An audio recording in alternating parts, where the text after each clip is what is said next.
What's up, everybody? Now, if you watched yesterday's vlog, you know that I said I had a little inside information about the new 2021 Tundra engine. Now, that's not the 5.7 if they keep it. That is the V6 twin turbo electric motor engine.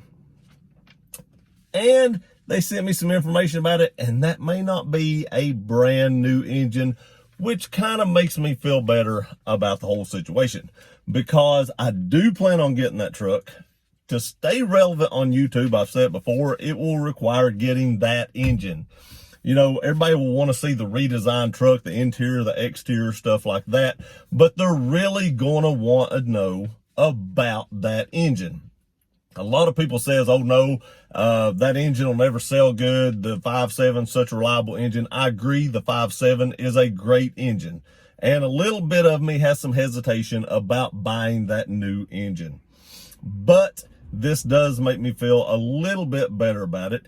And as far as people saying it's not going to sell good, I've said this in a few other videos. Look at the Ford EcoBoost.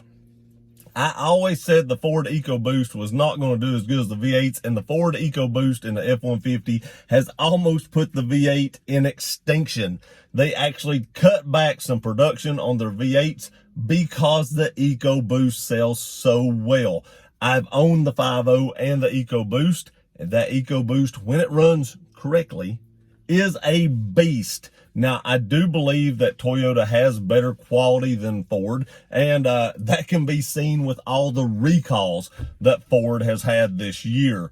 That within itself is enough to tell me that the quality in Tundras, or Toyota in general, is probably a little better than it is in Ford's. Just saying. Sorry, Ford guys.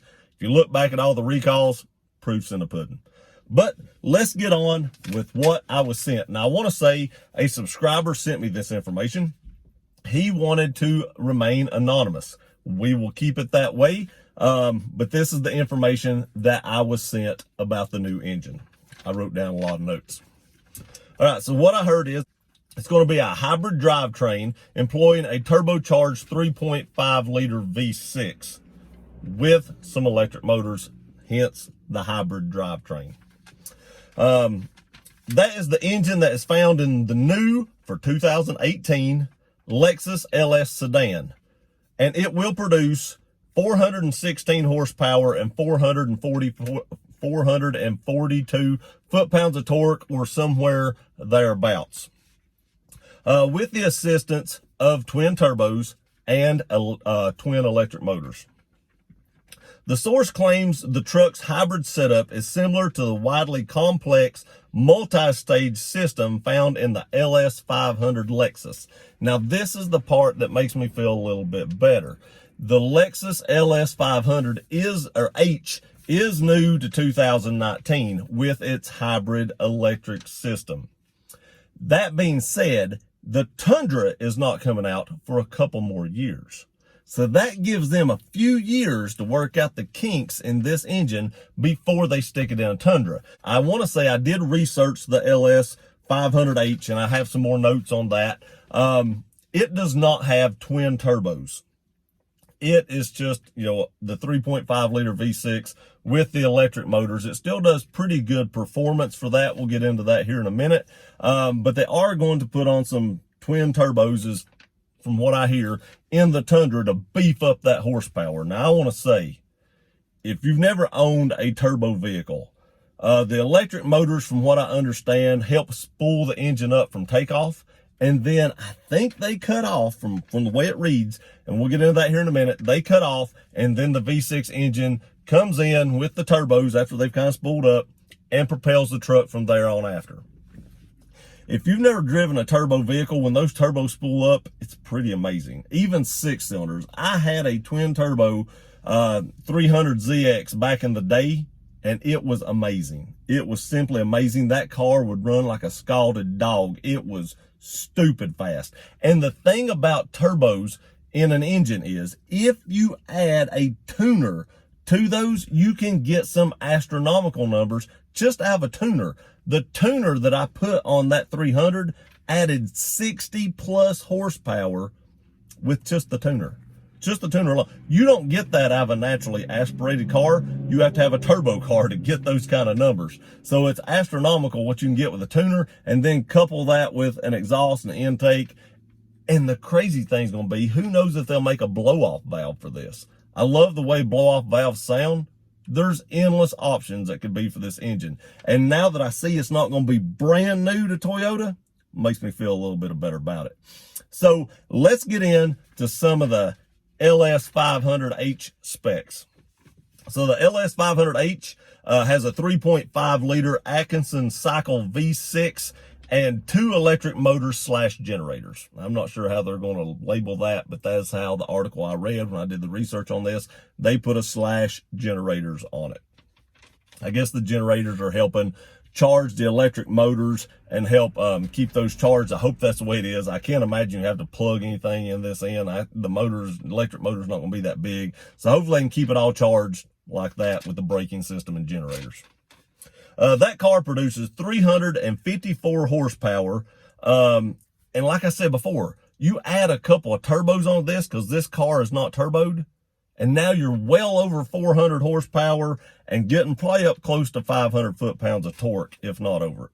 Okay, so how this worked was, it says from first start, the pure electric motors would propel you off the line, which is the way they said the Lexus worked in the article I read.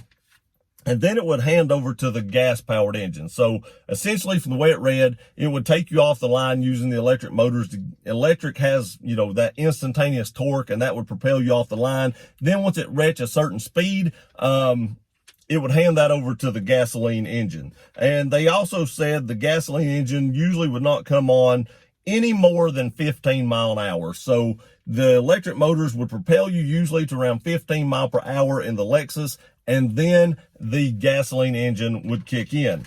The problem what they said they had with that was the V6 would fire immediately, laboring for speed out of proportion. So I guess what they're saying there is sometimes the electric motors would not pull them up to a high enough speed that when the gas power motor kicked in, it would be at too low an RPM and would cause that engine to labor. Now, like I said, this is a first year for this engine, and I do believe that Toyota will get that worked out.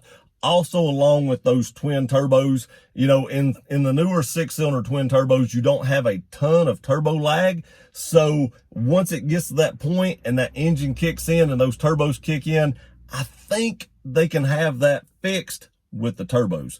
I'm telling you all, if you've never drove a turbo vehicle, it's pretty amazing if they get it right.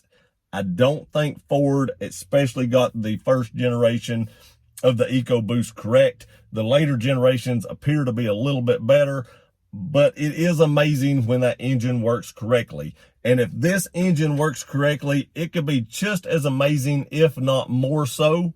Tuned or paired with a tuner, it could be really, really fun. Now here's some specs on that Lexus. It's a 5,115 pound car, and it does 0 to 60 in 5.4 seconds. And that is without twin turbos. Now the Tundra weighs somewhere close to 6,000 pounds. You're going to add 800 or 900 pounds onto this and add some twin turbos to it. You may get similar performance, if not better. So can you imagine owning a Tundra that gets like 0 to 60 in under 5 seconds or right at 5 seconds? That'd be pretty amazing. And the Lexus got 30 mile per gallon on the highway at 75 mile per hour. That is 1 mile per gallon less than they advertised, but still 30 mile per gallon in a 5,100 pound car. We could realistically possibly see 23 to 25 mile the gallon ish in a Tundra on the interstate at 75 miles per hour. That would be pretty astronomical. The cool thing about this is that would make people want to buy more Tundras. I've heard numerous comments on this channel that people don't buy Tundras because of the mile per gallon. This could fix that. And if they get this engine right, which they have another 2 years to do, and this engine will be on the market now for 3 years when it gets put in the Tundra, basically, other than turbos. It'll be on the market basically for 3 years to have the bugs worked out. You could have a very quick truck with a lot of towing capability and get some awesome mile per gallon. This is one of the most comfortable vehicles I've ever driven in long-term trips or long road trips and stuff like that. If it got 25 miles a gallon to boot, this is something you drive everywhere. Yes, my wife's Honda Civic gets almost 40, but it is nowhere near as comfortable as this to drive. So if this got 25 miles per gallon, we'd probably never take the Civic on trips. Tell me what you think in the comments section. Do you trust this new engine? Do you trust Toyota's reliability and research and development to get this right the first time? And how much fun is it going to be to have something with that much power and that kind of gas mileage? I want to thank the subscriber that sent me this. Again, they will remain anonymous. Thank you all for watching this video. Please like, share, and subscribe. We'll see you next time.